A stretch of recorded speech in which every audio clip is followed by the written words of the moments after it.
Jimmy Sarachera has travelled from Zimbabwe for this year's Contemporary African Art Fair in London. He's brought along various works from his Harare gallery, which follow in the country's strong tradition of sculpture. The work that is coming from Zimbabwe is it's incredibly honest.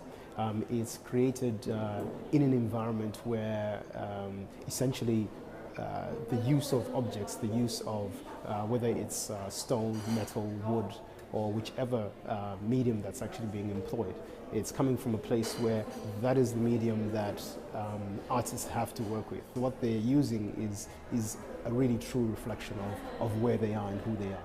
The 154 exhibit features work from across all four corners of the African continent.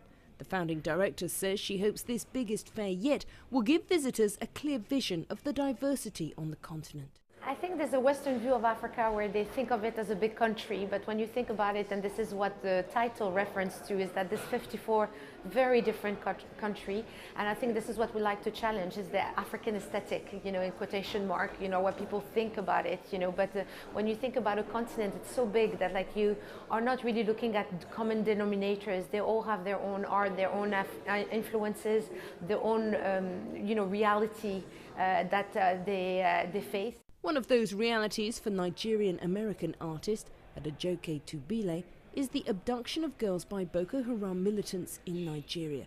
She says learning that some as young as 12 have been used as suicide bombers prompted this art piece.